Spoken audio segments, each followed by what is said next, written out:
Most of you think a track day experience is just what? A couple $100 for the registration fee, right? Wrong! It's a lot more than that. So today I'm going to break down some of the costs from June 1st when we went out to Roebling Road. So what does it cost? The answer to that really depends on you and how you want to show up to the event.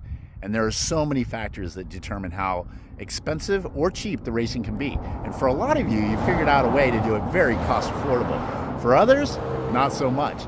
In my experience, we've learned a couple ways of doing things better than others, but we still have a lot to learn. And every experience and every time we're out at the track, we learn something new. It's definitely not a cheap sport, but let me ask you this. What is the cost of not doing it? How about that? For me personally, not worth it. The first cost is the one everybody sees, the entry fee.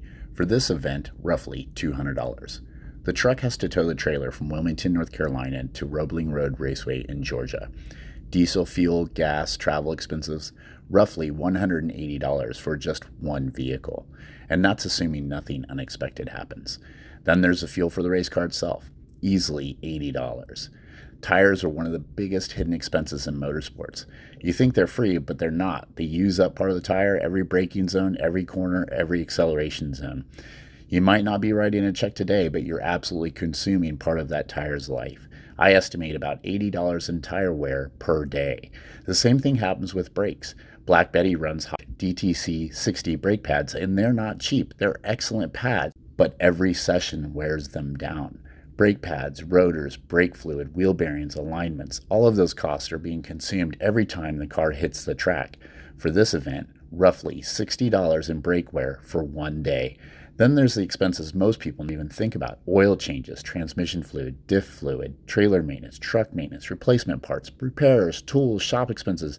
None of these items are free. Every event uses up a small portion of them.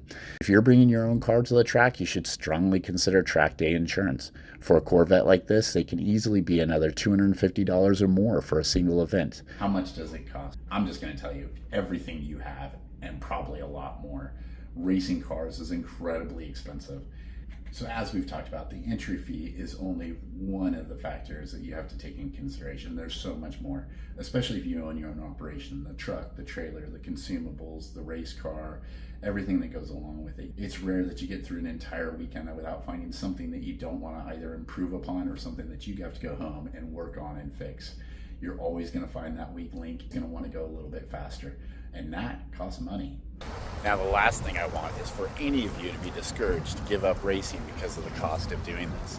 I just wanted to share some experiences of what it's cost me.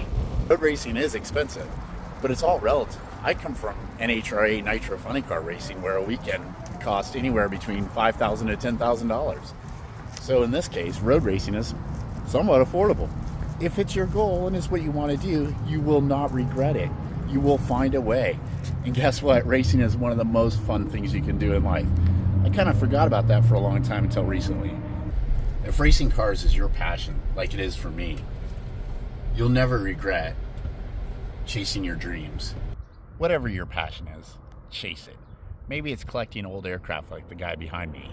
And if it is, go collect old aircraft. No matter what the cost is, figure out a way to chase your passion.